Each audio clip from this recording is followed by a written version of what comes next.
Very much of an international appeal. John Bolton's back with us as well, sir. Good day again to you. You've been listening. How do you score it?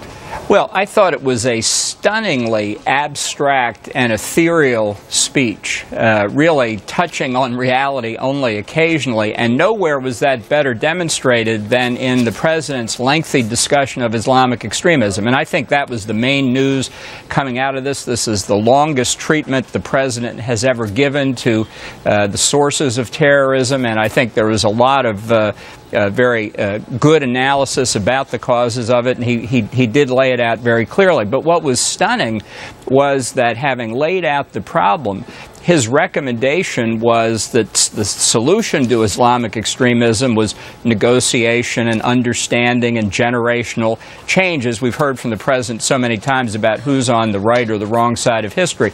The discussion of the threat of ISIS, which had been thought to be a centerpiece of this speech, was relatively brief, and he said nothing new. Now, maybe that will come in his speech to the Security Council this afternoon, but this was a speech fundamentally about multilateralism, and I know that doesn't make hearts go pitter-patter in a tight news cycle, but that's really what he was talking about, keeping those international norms in place. I thought two lines stuck out. I've made it clear that America will not base our entire foreign policy, he said, on reacting to terrorism. And then a bit later he said, no external power can bring about a transformation of hearts and minds. Did that stick out for you? Absolutely. The first sentence, obviously, yet another attack on the George W. Bush administration. And the second, I think, a real statement that the United States is not going to be as centrally involved in dealing with ISIS or regional conflicts as many people in the region hope. He had another line where he said all the powers are going to have to sit down and negotiate a solution. That's implicitly saying Iran, Saudi Arabia, Turkey. That's not going to happen in anybody's lifetime.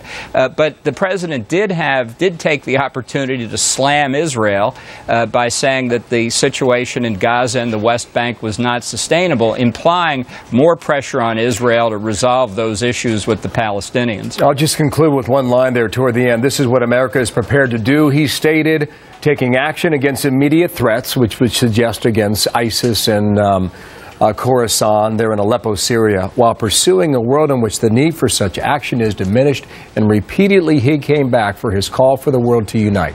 10 seconds, we've got to run. He believes in international institutions as the main bastion of American security. He doesn't believe in American strength. He believes in the United Nations. And I think that's what we're going to see for the next 2 years. John Bolton, thank you for your time. Thank you. Here in New York.